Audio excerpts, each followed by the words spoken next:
Get your tickets now for the Dog Stars. It's no surprise how fast civilization can disappear. Out there, it's kill or be killed. Jacob Elordi. There are people out there. They need our help. Josh Brolin. Shoot first and inquire afterwards. Margaret Qualley. Ow. Okay, tough guy. And Guy Pearce. Arm up! The Dog Stars. Directed by Ridley Scott. In theaters August 28th. Get tickets now. Rated R. Under 17, not admitted without parents.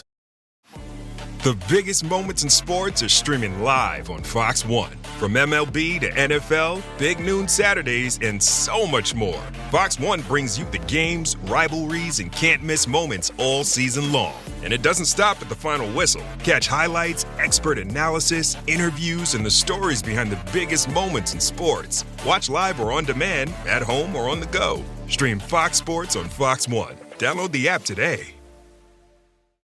This episode is brought to you by ChatGPT. Hey, it's Bill Simmons from the Bill Simmons Podcast. Have you guys heard about ChatGPT work? It's the new way to use ChatGPT for bigger multi-step projects. And when you need more than just answers, give ChatGPT work access to your apps and files, and it can create real work documents like spreadsheets, slides, and structured reports. Get started at chatgpt.com by selecting work mode, available on Plus and Pro plans. This is London. London calling in the home, overseas and European services. Ladies and gentlemen, welcome to Achtung Millwall. Broadcasting from beautiful South Bermondsey, it's the #1 Millwall podcast.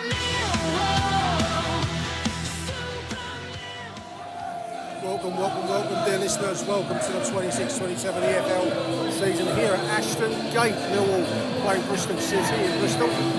Just looking at our lineup. Lucas Jensen this afternoon, Zach Sturge, Jake Cooper, Caden Taylor, Tariq Conte starts this afternoon, this presumably up front, really straight from the screenshot of the team news announced online. Camille Negri, Femi Aziz, Johnson, Metcalf, Ryan Leonard, Josh Coburn, plus Bruno. Now whether that means that Conte is going to be a double striker with Coburn next to him, or whether he's been coming out of the attacking feet, I don't know, dear listeners. We're going to wait and see. It's a full away end in full voice here at Bristol City, listeners. Join me, alongside me is an absolute gathering of the Achtung Millwall royalty. I've got Baz Langley. Welcome to the show, Baz. Hey Nick, how we doing, mate? Looking forward this afternoon? Oh, 100%. Season's on. Can't wait. I think the crowd's fired up. And also, next to him, is show regular Ben Anthony. Hello, listeners. Hello, Nick. You all right, mate? Lurking at the end is Rob Abbott. I can't hear you, though. Say hello to the listeners, Rob. Hello, all. That was Rob Abbott, dear listeners. So we've got a full gang, a posse here this afternoon. We're waiting for the two teams to come out. It's a blisteringly hot afternoon here in Bristol. Half the pitch is in sunshine, the other half in shadow. So it's awaiting the entry of the two teams. A lot of gesticulation, almost like a British sign language of football going on between the opposition fans and this afternoon. Two gestures of a fairly intimate nature, I say.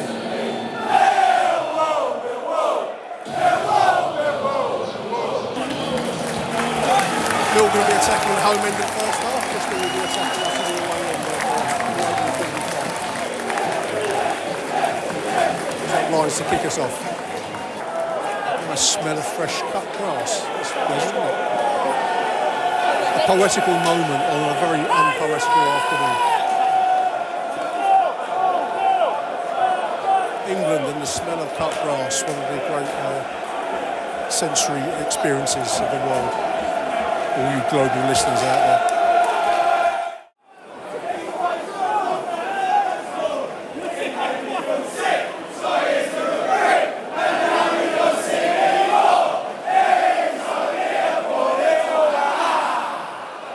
Mill Songbook. Great standards in the Mill Songbook. This is the left side corner though. Towards the 5th minute. Oh, header onto the roof of the bar. I think that was Taylor. Onto the top of the bar and roof of the net. 5 minutes. This is Bristol attack forward. A moment where the ball was spread out to the 7 on the left side. But still across the goal line. This is Conte bundles in, it's been backwards. Good defensive work there by Millwall, 7.5 minutes. Lovely pleasant breeze blowing across the park now. There's the smell of grass. It's become very bucolic, idyllic all of a sudden.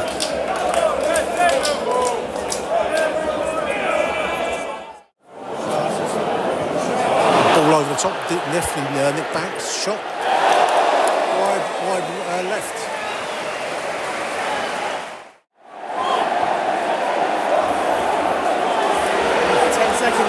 10-second rule. Jensen gets pulled up for 10 seconds. Take the goal kick. The result is a left side corner for Bristol. So this don't cost us. This is a corner down below us. Greenwood 20 to take it. Into a melee. It's going to go for left side. We've induced a bit of pressure on ourselves here thanks to that 10-second rule. Another corner Bristol. 13 minutes. Oh, breaks Coburn running through on the left side. What can he do? He's been splattered. Referee gives it the other way. Through, and a yellow card for Coburn. How is that working?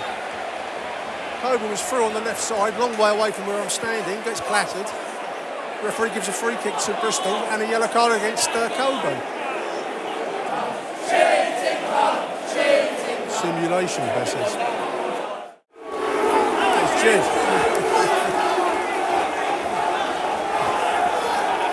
He's getting some stuff. I like Jed.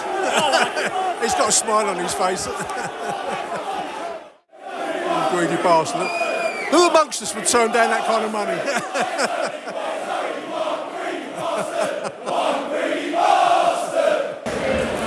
If you've ever read 1984, they have a concept called the 2-minute hate, or is it the 3-minute hate? Where you're shown pictures of people that you despise. Big Brother, I think it was Emmanuel Goldstein, from memory. You have to scream your abuse and hate at them. This is what we just had with Jed Wallace. This is looking to lose 21 minutes, round about halfway through the first half. Bristol have had their bright moments. Both sides have had industry going forwards. Even Stevens at the moment. The referee really has been the star of the show so far with one or two enforcements of the new laws, I suppose. And that's controversial. What is up to you, dear listeners? What? Hydration. It's a hydration break, listeners. Disapproval from the Millwall end. Who's this sponsored by? Is it McDonald's? Is the podcast going to an ad break? We're going to say back after these messages. It's the end of the first quarter, Rob. End of the first quarter, mate.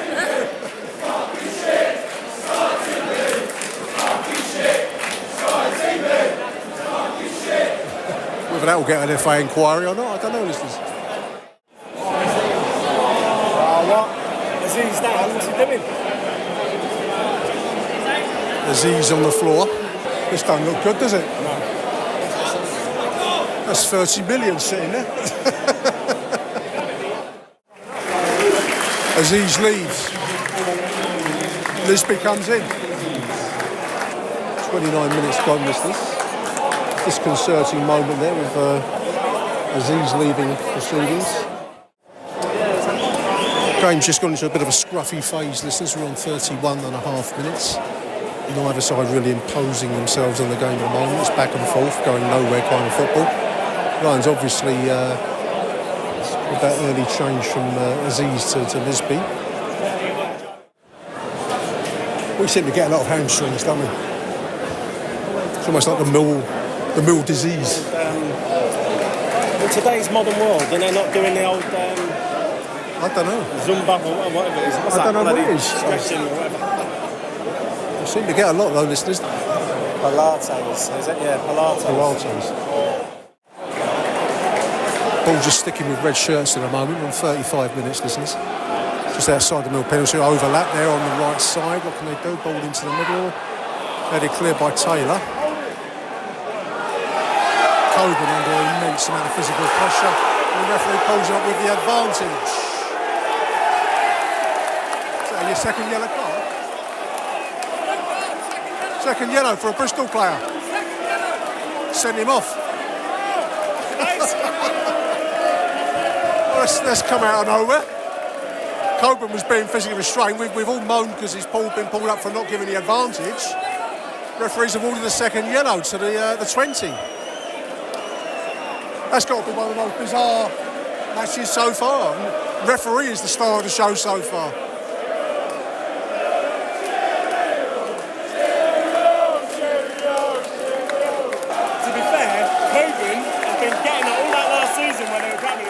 We asked for protection for him, didn't we? But, you know. Just remind me, Nick, what tends to happen when we play against 10 men? We get beat. Generally. Taylor wins the ball. He's spread it leftwards to Sturge. We're on 37 minutes, call it. Dinor now in the centre. Ryan Leonard overlapping him on the right side. He's got Lisby. What trickery can he weave? He's gone past 2 men there. And got pushed over. Still fighting for the ball. This is Ryan Leonard now. Ball back across the face of the goal. Whoa! Blasted high by Camille Negley. I think that was like a chance. No penalty awards in Lisby. I'd like to see that again. He looked a fairly good shout to me. This one 100 odd yards away. That looked like a great chance for Camille Negley, though, listeners. Point after touchdown. Flashes on from Coburn. This is Taylor Mills now against 10 men to apply a bit of pressure. Ball floats in from the right side for headed back there from Conte. In front of Coburn, he couldn't get a touch on it. Another chance goes missing there for Millwall. 39 minutes. Lions looking to turn the screw while we get the shots before they can reform in the second half. Ball out wide left, Sturge. Ball in from the middle. This falls to Metcalf. Conte onto the roof of the nets from distance. 39.5 minutes.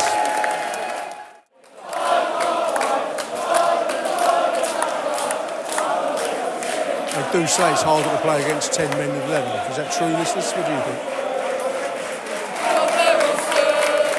We certainly do our best as Millwall fans, don't we? Leonard gets the ball back. 1-0 Millwall! Ball back, batted away by the goalkeeper, slotted in by Josh Coburn! 1-0 Millwall!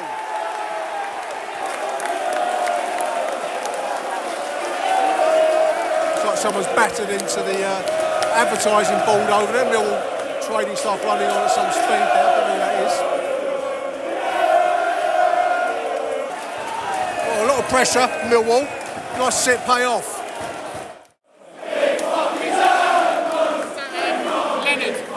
Leonard's hurt. Yeah, I think he went in at the advertising board, didn't he? Leonard clattered into the advertising board. He's walking away with the two trainers. So temporarily, I think both teams down to 10 men, whilst Ryan Leonard trots back. Tractor-based stereotype. Tractorism. Farm machinery is now banned. Don't do it, kids. Don't make mock of your John Deere.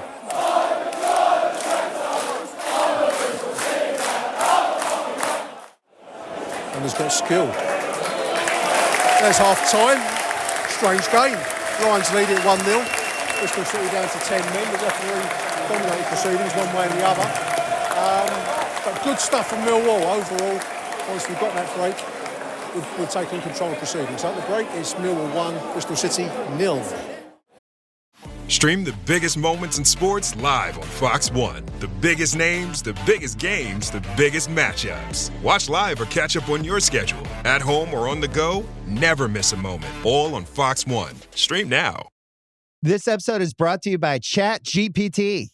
Hey, it's Bill Simmons from the Bill Simmons Podcast. Have you guys heard about ChatGPT work? It's the new way to use ChatGPT for bigger multi-step projects. And when you need more than just answers, give ChatGPT work access to your apps and files, and it can create real work documents like spreadsheets, slides, and structured reports. Get started at chatgpt.com by selecting work mode, available on Plus and Pro plans. When they come to teams for the second half, Lucas Jensen's already out early, practising some of his routines out there. Millwall coming onto the pitch, leading 1-0 at the break. We would have the pleasure of the half-time apple racing, sponsored by Thatcher's Cider, 2 giant apples being pushed by local kids, backwards and forwards to the halfway. And bring back the Zorb racing, I say. It's fine entertainment at half-time. Big shout out also to Tricky Ricky, who I met and spoke to on the train journey down from Paddington down to Temple Meads. Shout out to Tricky Ricky and his son Bill. Great to meet you, boys. We'll still get us underway, listeners. Long ball forwards towards Josh Coburn. Little ball over the top. This is Conte. Ball inside. He can't find Coburn. It falls to Metcalf. Shot blocked. Arms and legs in the penalty area, but Bristol will get it away after a fashion. It's Sturge. Beautiful back heel by Camille Negri. That was showboat time. Ball in is not quite as deserving. Linesman gives that as a goal kick. Beautiful back heel pass from Camille Negri to Sturge there, but his cross was not on point. Early chance for Millwall to start the second half, 47.5 minutes. Ball forward, Coburn finds Lisby on his outside on the right, beautifully. Lisby is jinking backwards and forwards, ball into the middle, there's Coburn. Point blank save, saved well by the goalkeeper there, base. That was a nice move, Lisby ball in for Coburn. Little slap shot, but the goalkeeper did really well to stop that and catch the rebound. 48 minutes. Ball spreads to Zach Sturge, can he get it? He can take it on his chest. On the left, 49 minutes. Millwall retaining possession. Again, I'll say it very, very well. This is Negri on the left, ball in. Deep one. Picked up by Conte on the right. What can he do? He dinks it back to Metcalf. There's Coburn. 2-0, here's it in with ease. 2-0, and he comes to take the acclaim of the travelling support. Josh Coburn, dear listeners. 49 minutes. Ball in from the right side, Conte headed home with comparative simplicity, in all truth, by Josh Coburn. Lions leading 2-0, that should be a lead. It should not go unbreached.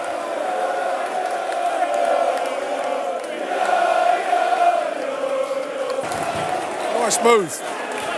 Nice move. 15 minutes on the stadium clock now.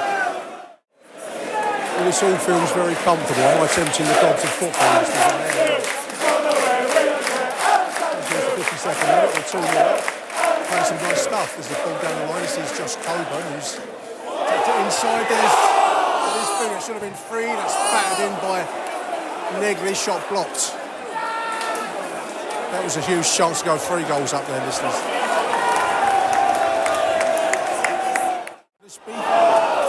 Shot is blocked as he took and turned.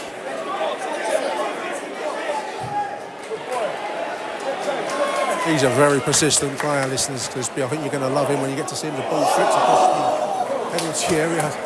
Bristol City clinging on for grim death at the moment. Ball in from header from where falls theirs. Oh, Millwall can't put it in the net. How did that stay out? People laughing around me. Ball was deflected back and forth across the 6-yard box with no Bristol defender in sight. Mill couldn't put it in the net. How, I don't know. 54 minutes. Amazing stuff.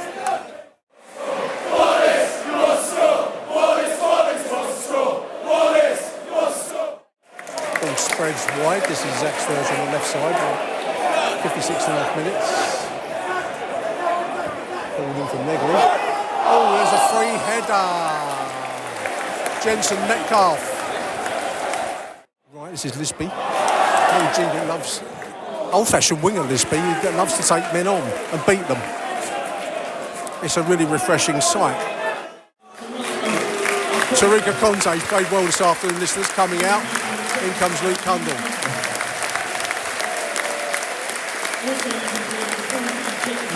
Metcalf coming out. Sykes coming in.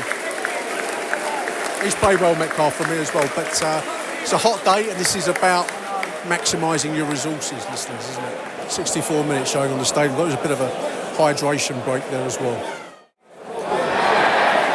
Free kick conceded there. Bristol City. Chance here from... Looks like it's about halfway out from the D. It's quite hard to judge distance, listeners, from the angle I'm at. I don't regard it as a dead ball situation, an opportunity for them with 10 men. 66 minutes on the stadium clock then. We all need to stay switched on. We've had a number of gilt-edged chances to go 3-4 ahead. Haven't taken them. It remains 2-0. Shot onto the roof of the net. I thought that was in for a moment. And throw in, falls to the 12. That's a great... Looks like a great stop there by Lucas Jensen from this distance. Shot on target and Jensen got down well to it, listeners. 77 minutes. Downs, that Sturge. Cramp. Every time Millwall players go down, listeners, it's like watching delicate objects d'art being moved around the National Gallery or something.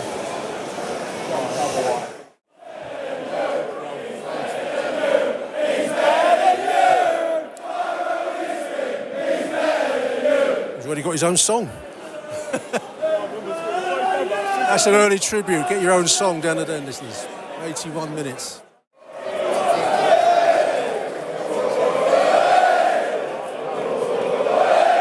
Possession olays, listeners. It's like a bullfight in downtown Seville.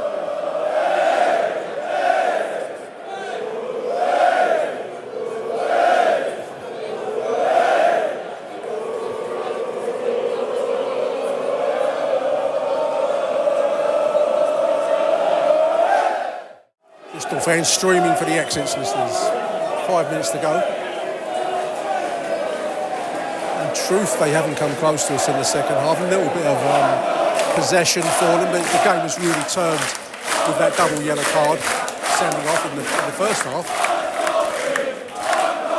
Millwall will feel a bit of grief not to be further ahead, though. We've had one or two great chances in the second half. This is Lisbeth, falls now to Kundal. He keeps possession just outside the D. Finds Ryan Leonard on the right. Sykes. This is Dykes. Shot blocked, falls to Ryan Leonard on the right side. Ball across goal. To Negley. Kelly's inside him, he's working right side and left side. This is Negley. Millwall really turning on the style now, putting on the Ritz. Kundal floats it in, he finds Mark Sykes. This is Sykes. A little shimmy there from Danny Kelly. He's got Kundal. This is Dykes. There's Lisbeth. He's offside. Put in the net. Lovely little shimmy though by Danny Kelly, listeners. Note that down for future reference. 87 minutes there. I'll tell you what, listeners, we've totally dominated the second half. Little period where it got a bit scrappy, I've mentioned that already, but overall, once we've gone the extra man to the extra man advantage, we've really taken control of it. They haven't really got a foot in the door, and that's all you can ask for in these situations. Home end is looking very sparse now.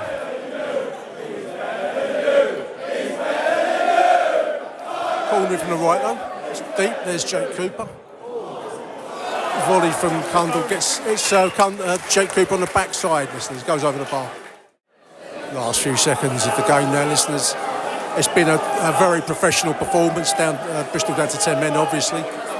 But the Lions have not taken the foot off the gas pedal, and that's all you can do in these situations. We should have had more, in truth. That's about the only gripe that I think Alex still will have, that we had chances to finish it. There is the final whistle. It finishes 2-0. It's a great performance, a very professional performance by this Millwall side. So the opening game of the season finishes as a 2-0 win. We'll be back after these messages. Stream the biggest moments in sports live on Fox One. The biggest names, the biggest games, the biggest matchups. Watch live or catch up on your schedule. At home or on the go, never miss a moment. All on Fox One. Stream now. You're listening to Achtung Millwall. Big welcome on the show now, following yesterday's magnificent, I don't think that's the right word, magnificent away win at Bristol. It's show regular. Welcome back to Mike Hayden for the new season. How are you, Mike? Hi, Nick. Hi, listeners. Yeah, very well. How are you doing? Well, really good. We were just saying what a nice, enjoyable away day Bristol, normally is, Mike, and it certainly was for us yesterday. I thought that was one of the most professional performances I can think of from a Millwall side playing 10 men for a long time. We've traditionally struggled a bit when the opposition's been reduced. We find it quite hard, but not yesterday. I thought we controlled it, terrifically yesterday. Yeah, I mean, one of the most dominating performance from a Millwall side in the second half away from home I can remember for absolutely ages. I mean, I don't know how many statos we have listening, but our XG was nearly 3, which is exceptional. And also, I think we were like 62% possession, which again, for a Millwall side away from home is unheard of. And I had a quick Thatcher's at half time, as you do when you're in the West Country with my brother, and we both said at half time we're going to go and score 2 or 3 here. Whereas a couple of seasons ago we'd have gone, we're expecting to shut up shop and hopefully we can hold on. But we just felt so confident at half time, and then the second half performance was just it was like watching peak Brazil at times. The way that we're spraying the ball around the pitch, it was fantastic. Just to go on to the starting 11 yesterday. Obviously, it was the first start for Tariqa Conte. I wondered how it would line up. BBC have us as a 3-man forward line, but I mean the main man of the match really was Josh Coburn, wasn't it? I mean, huge amount of physical work, 2 goals, but well supported by Conte. And then Kyrell Lisby, once the fragile Ming Vase of Femi Aziz left us. I thought we really showed a lot yesterday going forwards. It was really nice to see. No, absolutely. I mean, Coburn completely dominated the centre halves yesterday. He was just excellent, and I think you can see by the 2 goals. The first one he gets in front of his man to slot it home off the goalkeeper, and the second one he just completely outmuscled the centre back who just fell over in the box, and it was a really easy header. So he was just exceptional, and obviously kind of got their player sent off as well with that excellent turn in the first half. So Coburn was exceptional. And like you say, I mean, I was a bit less worried about Aziz potentially leaving after that Lisby performance. It was a fantastic show. I mean, how old is he? Like 21, 22? Yeah, he's so young. I mean, he just completely unfazed Nick. He wasn't afraid to take on his man. Some good crosses in the box. A bit of banter with Jed Wallace as well, which was that quite was funny. Great. I like that. So he was exceptional. Our Conte, I mean, not sure on him yet. I think he's got the right physical attributes. But it's going to take some time to settle in. It's always difficult when you come from somewhere like League 2 then to the Championship. It's a completely different way of playing. So I'm happy to be a bit patient with him. But he's still put in a good shift. But I think there are times maybe his quality could have improved a little bit. But look, that's a bit harsh as well. I think, I mean, you're right. It's a different level. I don't think he's a striker. From what I've seen of him so far, he looks like a man that's going to come in from wide positions and attack from the flanks, or whatever way you want to put it. He played as a striker in the Antwerp friendly. He didn't really look comfortable, but we are going for the battering ram approach with Josh Coburn. He's clearly done a lot of physical work, Mike. He's really looked stronger yesterday. And then, of course, he's got the replacement of Lyndon Dykes. Whatever you think of Dykes as a signing, he's there to come in for the final 20 and let Josh Coburn, having used up his batteries, come off. So there's sense in that signing. I get it. I mean, I forgot with Dykes. I mean, because when he came on, I mean, he has actually got a little bit of pace, and let's not forget he was playing in an absolute piss poor Charlton team last season. So now he's actually playing with some quality. It could be quite a shrewd signing. And if you're a centre half, Dykes coming on for the last 10 minutes is the last person you want to see, because you're just going to get you're going to get bullied and you're going to get run around. And I thought he came on and made a good impact as well. Yeah, absolutely. I mean, going back to the meat of the game. I mean, the sending off was the turning point. I thought it was relatively evens at that point. I think both sides had moments, where I think we'd had a couple of shots. I think there was a header from. It turned out to be Casper Dunn. I couldn't see who it was from our end where we were. and they had a shot flashed wide by the Orient striker that's gone there. So there were moments, but it all turned around in the 36th minute with that double yellow card, which kind of escaped me. And it took me a couple of moments just to absorb what was going on, because it was a second yellow, wasn't it? But what a stupid man to do that in front of the referee. Well, footballers must do your head in if you're a manager, mustn't they? You know you're carrying a yellow. For a horrible moment, I thought Coburn had been sent well, off. That's right. I know. So because it was, because it was one of those where when you're a bit away from it, you can't really see, because Coburn was already on a booking, obviously, for the supposed dive to try and win a penalty early on. And I don't know. I just thought, does he caught him when he's turned him or something like that? But then when you look back at it, I mean, he just completely did him, and the guy was all over him. And I think the main reason he got sent off is because he stopped quite a promising break. Well, there was a break on. Two wide players were away, so he had to go. I think Coburn was quite enraged that it was pulled up, because there was a great chance for a break forwards. It was 0-0 at that stage, of course. So, but I mean, second yellow, off he goes, and they're down to 10 men, and it was a very hot day out there, Mike, wasn't it? So I think as a couple of Bristol voices I was looking at on the train coming home, they were saying how they've really set themselves a task on such a warm day against 10 men, and against the Mill side that really controls the ball. I mean, that's a sentence I don't think I've ever said in a Mill as a Mill fan in 50 plus years. We really controlled the ball and moved it around well. So, there's so many positives. The move forward, that was a right-sided cross from the goal I'm talking about, listeners. The crossing from the right from Ryan Leonard, who did very well yesterday, and then slapped home. I don't know if the goalkeeper mishandled it, whether he should have done better, I don't know. But certainly all Josh Coburn can do is put it in the net, and that was 1-0. And it did look like a bit of a mountain for them at that stage at half-time. And then it became even higher in the second half. That was the very strange goal, the second goal.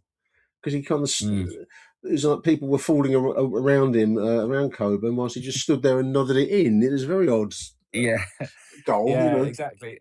Again, I mean, for me, it was a delayed celebration, because it just looked like one of those kind of, maybe Coburn's pushed him in the back or something. But when you watch it back, he'd fallen over like before the ball had even come in. Like it was just, so there's nothing. Coburn was just simply standing there. But that's the physical presence of him. And it was a good ball in and a smart header, wasn't it? And into the bottom right of the goal. And just tucked away. And it was a fully deserved second goal, as I say. And at that point, I was thinking, we can probably go and get 3 and 4 here, because we were just so dominating the ball, as you say. It was incredible, really.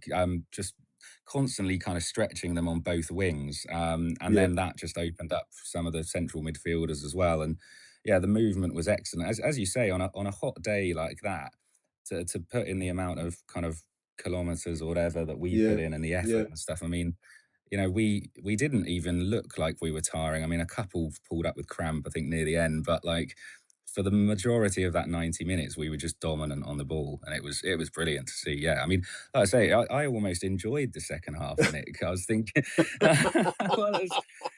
I just thought, there's no way we're going to lose this, and maybe we can go and get 3 and 4. It was just, it was brilliant, honestly. And anyone that was there will hopefully agree with me that, it was one of those best second halves that I've seen for a long time, in terms of domination. It really was. But it was so relaxed, wasn't it? I mean, we were in control. We're 2 ahead, really. They're down to 10, and they were carrying the weight of knowing that they've got no real chance. There was one moment, I think Jed Wallace, the villain of the afternoon, he had a shot from distance, a free kick, and I think it was it went onto the roof of the net. I think from out where the angle we were at, it looked quite close. I don't know, I haven't clocked that in since, so don't know. But that's about their only moment. It's always going to come from a dead ball, and poor old Jed, he got slaughtered yesterday. No forgiveness at the den there, Mike. You don't quite like Jed. I've always had a soft spot for Jed Wallace. We get under his skin, don't we? Exactly. Well, usually he sort of claps the away fans sometimes, but he wasn't going to do that yesterday. Sorry. No, I know he's He is a bit of a villain, I think, but it's kind of in a kind of endearing way, though, in a way, because that tackle on Lisby. I tell you what, if he was playing for us, we'd have loved that. Oh yeah, Because he really crunched him. But what I was referring to a little earlier, there was a moment where, as I say, a firm challenge by Jed on Lisby, which was, a fair challenge, but as I say, it was definitely firm. Yeah. Jed went to sort of shake Lisby's hand right. afterwards, and Lisby refused, and this is right in front of the Millwall fans. So it was brilliant from Lisby, and then I think he's already got his chant, Kirill Lisby, he's better than you. Was constantly being sung every time Jed Wallace got the ball from then onwards. So that was it was quite fun. But no, good on Lisby. I mean, I don't like this. All right, you've just crunched me, and now you want to say sorry. Get away. Like, we're all but pros fair play to him. together. Yeah. Yeah, he's certainly got a bit about him. This lad, he's very confident lad. I'm predicting I'm predicting the Millwall faithful will be loving him very, very quickly. He's so relentless, Mike. I mean, he had a shot, and he was up, and the shot was blocked. I think in the second half it must have been. We were looking at it quite, from our end, and then he's basically on the rebound, and he's hungry, and he's everything you want to see in a young kid. He clearly wants to succeed. He wants to succeed with us.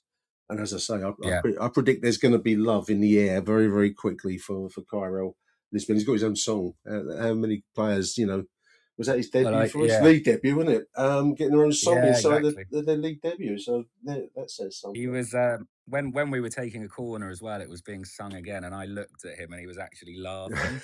So he was enjoying the kind of applause and stuff like that as well. So I think. I mean, as I said earlier, I think, if Aziz goes, based on that performance, I think we've got nothing to worry about from a right-wing perspective. No. I think there's a real player there. If he, to come in and just perform that well as a young lad away at a massive ground he'll never have played at before, was exceptional. So, very, very excited by him, Nick. And he's got the Den experience to come next week versus Norwich City. You mentioned Femi Aziz. I mean, obviously, we're all kind of hanging each morning. I woke up to see if there's a deal been done. Part of me will be sorry to see him go because he's a very, very talented player, and I mean, he went down yesterday. I think that was just to protect his precious £20 million worth of legs. His hamstring yesterday, I thought as much as anything. I think we're in the stage now, Mike. I don't know how you feel, but you kind of want to get this done. If he's going to go, it's better done sooner rather than later. Let's get it moving because otherwise it drags on slightly. And the replacement with Lisby coming in yesterday for Aziz gave us so much more pep, energy, and a player that just wants to give 100%. And I'm not sure we're quite getting that with Femi at the moment. I think his mind is elsewhere. Is that fair, do you think? Yeah, I think so. I mean, I suppose we've only had a couple of, let's say, competitive games, but I mean, certainly against QPR, Aziz did nothing. And he just didn't.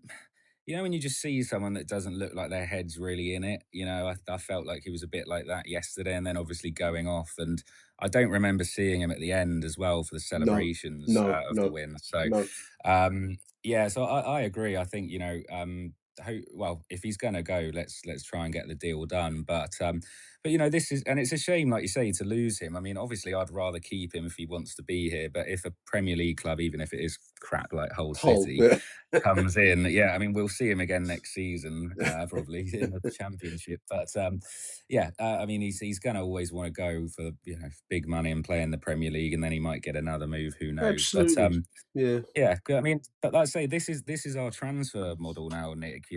So we've got to get used to it where we're going to sign people hopefully for fairly cheap, like we did with him, £1 million from Reading. We've really developed him, and he's turned into one of the best players in this league. And then there's going to be a time where you sell him. So we've got to just get used to that. That's the situation. That's our sort of business model, and we'll probably do the same again in Lisby. That's just the way it was going to work now. So we can't cling on to. There's not going to be many kind of Jake Coopers knocking around, anymore. I don't think. I think we've got to be unsentimental, although we are a very sentimental club and fan base, and I think it's going to be hard. But you're right. You're spot on. This is a business model. and Yeah. we've got to take the value whilst it's there. I think probably got to be relatively ruthless about it. That's just how it is. Yeah. We'll see. I would like to see it done sooner than later, but then if there's millions of pounds on table, it's easy for me to say. It's the club's got to get maximum value for him. So we'll see. We'll see on that front how much he goes for and what deals are done in return. Another player I just wanted to mention was Jensen Metcalf. I mean, I've said before, I think we're going to love him as well. He's another committed player, and I can see him being a real influence in the side when he's getting his chance. He started yesterday, so he's going to be another fan favourite down the Den. And the defensive performance, I mean, Caleb and Jay Cooper looks like a really strong defensive two now, Mike. I know we're missing Kramer, but honestly, in central defence, I feel very, very reassured with those two. They just look like rocks, don't they? Yeah, unbelievable. I mean, Caleb Taylor is just a complete Rolls Royce of a centre half. You know, he can do everything. He's brilliant. And you're right about Metcalf as well. I mean, I said to my dad during the game, doesn't it feel a long time ago that we had Billy Mitchell in this midfield? Because he's a completely, he's just a completely all box to box, all action midfielder. You know, again, he can kind of do it all. He looks like a fantastic signing. And someone we haven't mentioned yet, Zach Sturge, I thought was unbelievable. Good call. Very good call. He was he played so well, and he's really, really growing and improving so much. But the nice thing about him is you can trust him defensively as well. There were a few, because they had that Japanese guy. Who are you?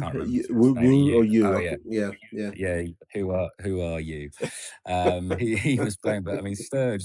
Every time he got the ball, like Sturge kind of read his run, put in a good tackle, and then in the end, I think he got shifted at half time. It kind of says it all. So I thought big shout out for Sturge. I think close to being man of the match for me outside. I suppose you give it to Coburn, but Sturge was very close. Absolutely. I mean, Zach Sturge is another player. We're talking, it's not a financial show, but we're talking about value because I mean we've mentioned Lisby. We're going to be mentioning Sturge, and it is one of these jewels that we'll move on at some point, Mike. That's model. You're right. He's come through the Chelsea system. He's clearly got something already, and it's just got to be developed, and that's what we're about. I think I saw the match man of the match statistics had Josh Coburn as man of the match on the BBC. I can't find it as I'm talking to you, but I thought that was fair enough. But I do agree about Sturge. Overall, though, it was a great team performance, very professional. To go to a place like Bristol, yes, they're down to 10 men, and then control it, though. That's a magnificent start to the season. And on to Norwich City next week. It's going to be an interesting game at the Den, Mike. Great start to the campaign, though. Really, really enjoyable afternoon. So big shout out to the travelling support. I thought we had magnificent support yesterday. Yeah, it was brilliant. Very lively. Yeah, nice day out in the sun. It was for sure. And I think after a bit of a drab pre-season, Nick, I think you'll agree in terms of some of the performances and stuff. Like I remember I texted you before the game saying I don't know really what to make of it all, but it just shows you pre-season just sort of goes out the window, and then you can see exactly the sort of Millwall performance we wanted to see. We saw yesterday, 100%. And it's given me a lot of confidence. And like you say, we've also got quite a few injuries to key players like Kramer, and Cervase has looked quite good in pre-season. So there's also people to come back, and in terms of already a pretty strong squad, I think. So look, it's definitely filled me with a lot more optimism, I think, than I had certainly before the game. That's fantastic. Good way to leave it, Mike. I really appreciate you taking time out your Sunday morning. It's great to talk to you. Keep in touch. We'll do this again over the course of the season. Big thank you to Mike Hayden. Stay tuned for some voice notes, dear listeners. Stay tuned. Stream the biggest moments in sports live on Fox One. The biggest names, the biggest games, the biggest matchups. Watch live or catch up on your schedule. At home or on the go, never miss a moment. All on Fox One. Stream now. This episode is brought to you by ChatGPT. Hey, it's Bill Simmons from the Bill Simmons Podcast. Have you guys heard about ChatGPT work? It's the new way to use ChatGPT for bigger multi-step projects. And when you need more than just answers, give ChatGPT work access to your apps and files, and it can create real work documents like spreadsheets, slides, and structured reports. Get started at chatgpt.com by selecting work mode, available on Plus and Pro plans. I'm not giving up. I am selling the building. The final season of FX's The Bear. The restaurant is flooded. Everything's either going to be okay. No, stop! Or not. We are outgunned and we are outmanned, but we have each other. FX's The Bear, the final season. All episodes now streaming on Disney+. You're listening to Achtung Millwall.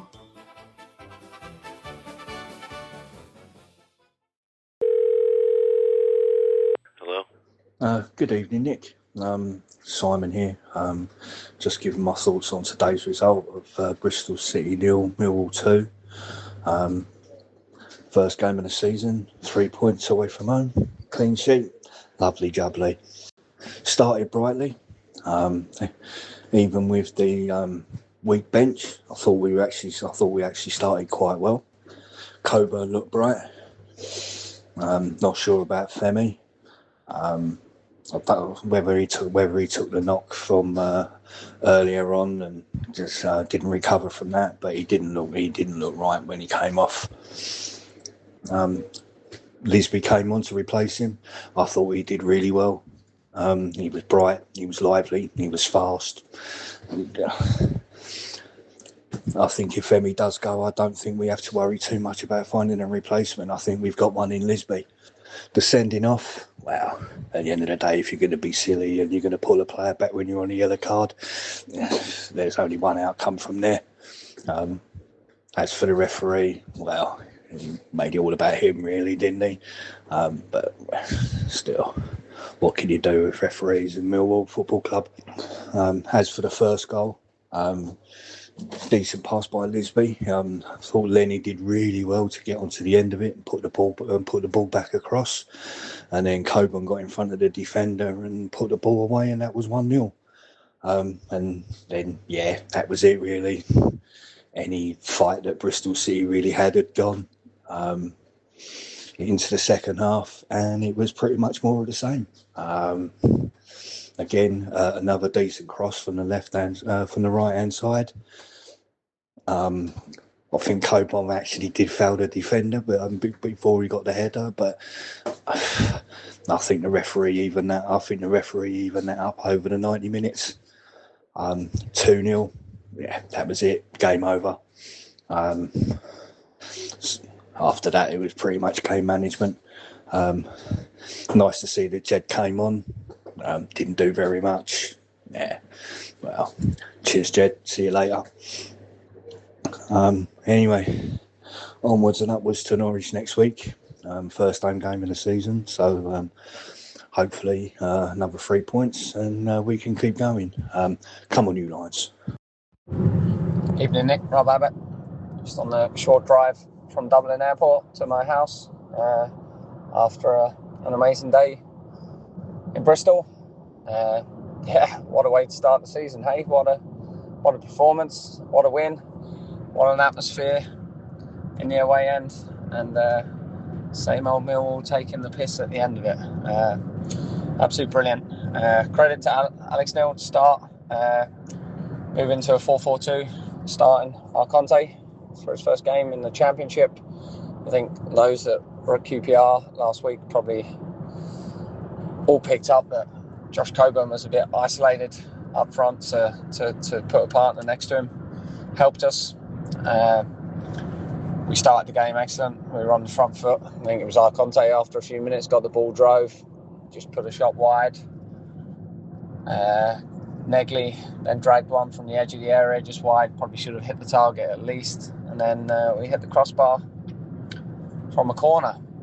So a real bright start. The game then went strange for 20 minutes.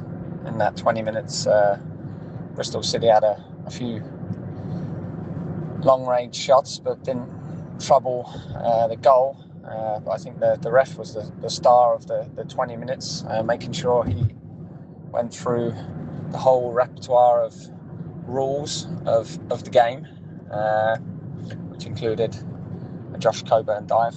I don't know whether it was or not. I haven't actually seen any of the highlights as of yet. The 5-second rule, the 8-second rule. We had a few more bookings, and ultimately, at the end of it, we had a second booking for a Bristol City player, which resulted in them going down to 10 men. I was fuming when he actually blew the whistle because we had a great counter-attack opportunity, and I thought he was bringing it back for a foul, which obviously he did, but then to produce the second yellow card was great news for us. On paper, 11 versus 10 for the whole second half, plus I think it was about 15 minutes in the first half. But sometimes we struggle against 10, don't we? But not today. As soon as that red card happened, Alex Neil got us on the front foot, and we played really well. We pinned them back. We didn't give Bristol City a chance to settle into any rhythm on the ball or off the ball, and Coburn should have scored. Quite a simple chance. I think he just didn't connect properly from about 8-9 yards, but luckily he did break the deadlock just before half time, if I remember rightly. Lisby played a nice ball to Ryan Leonard, who made the cutback. To go in 1-0 up was excellent. And then the second half we come out and we were sensational, weren't we? Forget the fact that they had 10 men. We were sensational. Probably we had a little blip stroke dry patch in the game between our substitutions for about 10 minutes, where it was a little bit of a lull where we didn't get moving the ball as quick as we were, didn't create any chances, but in that time Bristol City didn't trouble us at all. I think they had that one free kick from the edge of the area where Jed Wallace hit it over, but Then I think it was Dan Kelly and Dykes come on, and the game swung back into Millwall taking the piss. But the way we played football in that second half under full control, it helped. We went and got an early goal. Coburn out-muscling the defender and starting home with his head. Ryan Leonard, another assist, so 2 assists in the first game. But we were playing some tidy football, real short, sharp stuff. Then when Bristol City tried to step, we completely changed the side of the pitch we attacked on. If Bristol City stepped up onto us, we played it down the channel, and the runs Coburn or Conte, and then later on when Dykes come on, they were making, especially on our right hand side. I don't think the Bristol City left centre back be sleeping well tonight, because he got absolutely run ragged today. But seriously good performance. Really hard to pick a man in the match. Obviously Coburn's going to get some plaudits for 2 goals. I believe if he stays fit this year, he's going to nab 20. But Jensen didn't have anything to do in the goal. Ryan Leonard, a superb performance at right back.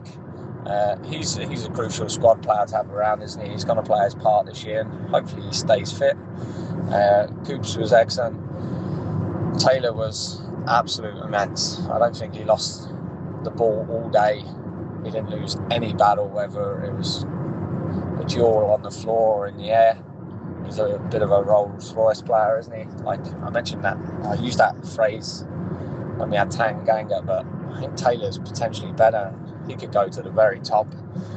Sturge was very, very good. Hopefully he just went off with a bit of cramp. Negley, I thought was excellent in the second half. Considering he played left mid, he drifted everywhere when we were against 10, and then finished the game at left back. Casper in the middle, I thought, controlled that second half. Him and Negley completely controlled the way we played. Metcalf, great championship debut. Lisby, well, what a debut from him. This boy can play. He's got a bit of flair, he's got a bit of pace, and his work rate is phenomenal. Does lots of defending. Conte, great debut. Would have been a dream for him to score. I can't believe he missed that from about 2 yards. But great performance. He looks bright. And then our subs come on and all looked good. Cundall looked very good. Dan Kelly, Dykes, and Sykes. So it was really, really positive performance and a great start to the year. Two last things to finish off. Femi Aziz, obviously no one knows apart from the guys high up in the club and Alex Neil what's actually happening, but I will say it was strange that he didn't appear on the pitch at the end of the game, or I didn't see him from where I was standing. So hopefully I'm not wrong in making that statement that I didn't see him come out to applaud the away fans. And then number two, Lisby, after a great performance, gets pushed in front of the away fans. Hopefully that's the first time and the last time we see that celebration of the way. That is totally not Millwall, so hopefully he's told about that. But overall, great day. Great to see you today, mate, and have a great week and on to Norwich next week. Evening, Nick. Glenn here. In the words of Noel Gallagher, it's good to be back. And that was fantastic. Obviously, at the beginning of the season, we're going to see a lot of players finding their feet, getting used to the systems of play. I mean, pre-season does part of that, but nothing really beats those actual league games. And I thought today we saw, while they had 11 men on both teams, we saw a fairly evenly pitched game. And it was finely balanced, but I just think Millwall had another gear and Bristol didn't. And it didn't help, obviously, when their guy got sent off. I mean, that was a stupid thing to do when you're already on a yellow card, to pull a player back like that. We're in the middle of our own half, and the guy deserves all the criticism that's probably flying his way at the moment. Generally speaking, great to see Coburn get a couple of goals, but I'm going to say this. I think Aziz, I think he genuinely went off injured. Obviously, I'm not making any claims about that, but I think for a lot of the second half of last season, he's seemed a very one-dimensional player to me. And as soon as other teams worked out to put two men on him and stop the cut inside so he can then attack the goal with his left foot, I felt he's lost a lot of potency. And just to give us a sort of stark contrast, Lisby today comes on the pitch and he's a real bag for the tricks, constantly cutting in, cutting out, pushing past the defender, holding the ball up. Excellent debut performance, I think, from him. I know Arcont also missed a sitter. But again, I think the signs were there that Arcont is a player that's going to be comfortable at this level, and I think he's got a lot of the attributes that we're looking for to sort of partner someone like Coburn and cause defences a lot of trouble. So, I'm gonna give him that miss. It's unfortunate, and he'll be kicking himself for it. But these players, I thought today, went out there and when we got the one man advantage, we didn't give the ball away too much. There was a little bit of it going on towards the end of the second half, but I thought we just put our foot on the throat and we pressed down. And it was that ruthlessness that I was really glad to see. And I think that comes from Alex Neil, to be honest with you. But tremendous to see. Long may it continue. A great start to what I think is going to be a really interesting season. And dare I say it, Femi, if you're gone, you're gone. Good luck to you, mate. I think we've got your replacement. Come on, you Lions. Yep, he's better than you, as the travelling support was singing there, Glenn. Big thank you to Simon, Rob Abbott, and then Glenn Horner for those 3 voicemails. There will be a lot more voicemails in the Monday with Merv show, dear listeners, but I wanted to include those ones on this show. Big thank you to the boys there. There's a nice selection of views there. I was interested to hear Glenn's view that Aziz was injured. I don't know. I mean, no one can know, can they, whether he's felt his hamstring or not. I think certainly there's a fear of injury. I think this is a massive opportunity for Femi and his family. I do not begrudge him the move. And, there's a conversation everyone can have about whether, Femi is as good as the price is being touted for him. He did get the, 11, 12 goals last season. He was a major influence for us. I do agree with Glyn that as the season wore along and teams learned how to contain him and doubled on him, that he faded from view slightly. So top players find ways around that, don't they? Well, they have to. That's going to be his problem, because if he does move up a gear into the Premier League, it won't get any easier there. But some really good points. I do agree about Arcont, or is it Arcont or Arconte? I don't know. I keep going with the Arconte, but it could be Arcont. As was pointed out to me by Terry Jarlsberg on Twitter the other day, there's no accent on the E, so presumably it is Arcont in that case, logically. As you're French, dear listeners, do let me know. Some good stuff there from Glyn. Great to see Rob Abbott over from Ireland yesterday with the boys, Ben and Baz and Rob. There's a real kind of a posse, Achtung posse, watching yesterday's game, which I really enjoyed. It was so relaxed, as we've said already on this show, and really were in full control, sensational, as Rob has put there. Big, bold prediction of 20 goals for Coburn. Well, he's 2 towards that target already, Rob. But I do agree about some of the other names that are being mentioned. Lisby. Simon mentioned Carell Lisby. I think he's going to be a fan favourite very quickly if he's not there already. The boy shows such pep, energy and verve for the game that it's hard not to love him. And I defy anyone out there a couple of games into this season, if he carries on this way, not to be totally besotted with the boy. And it was an interesting contrast, as Simon mentioned, Jed Wallace. Yesterday's man, very much. He looks a pale shadow of the bloke that left us and went to West Brom. I think he did have an influence there, and he was quite a fan favourite, but that's clearly gone down the Swanee River, or the River Severn, I suppose now you'd call it, at Bristol. He looked a bit of a pale shadow. He had one free kick shot from distance that wasn't far over the bar. It might have caused a bit of panic stations if it had gone in for us. But to be absolutely frank, with the likes of Cooper and, as has been mentioned by Rob, Caleb Taylor, we looked commanding. And yes, they're down to 10 men. We've got to do it again next week against Norwich. But that was a really, really wonderful afternoon out. So well done all. Big thank you to the three boys there, Simon, Rob and Glenn. The rest of the voice notes will be in the Monday with Merv show, dear listeners. Stay tuned for that. And I just want to close by wishing the very best to the elderly chap at the bus stop as we were leaving. I was talking to a guy, and I don't know your name, forgive me. Chap was, I've met him before at the bus stop, and I've forgotten your name, so apologies, but an elderly boy keeled over next to us as we were talking at the bus stop. Thankfully, people attended to him, put him in the recovery position, and an ambulance was called. Police arrived as well. I think he must have passed out in the heat, and the general kind of oppressive. It was a warm afternoon down there in Bristol yesterday. He fell and hit his head on the floor as he's gone down. I'm hoping he's okay. I want to send my best wishes and big shout out to Ben Anthony that actually stood with him, calling the authorities, and made sure he was okay and was taken away to hospital. So big shout out to him. I want to wish him well. And I want to say hello to the chap that I was speaking to. Only Fools and Horses. If you're listening to the show, that will make sense to you. The Only Fools and Horses trip, which apparently, and I didn't know this, was filmed largely in Bristol, and he'd done the tour. So I don't know your name, but big shout out to you too. There we are, dear listeners. Great away win, great way to start the season.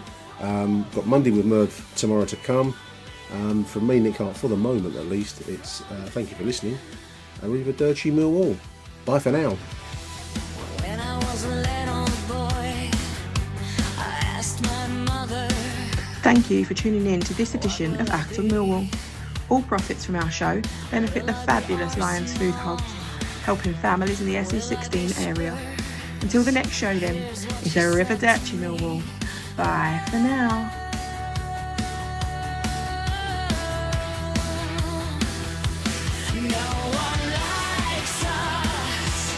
Who do you want to watch?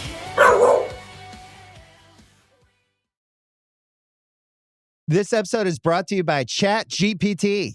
Hey, it's Bill Simmons from the Bill Simmons Podcast. Have you guys heard about ChatGPT work? It's the new way to use ChatGPT for bigger multi-step projects. And when you need more than just answers, give ChatGPT work access to your apps and files, and it can create real work documents like spreadsheets, slides, and structured reports. Get started at chatgpt.com by selecting work mode, available on Plus and Pro plans. I'm not giving up.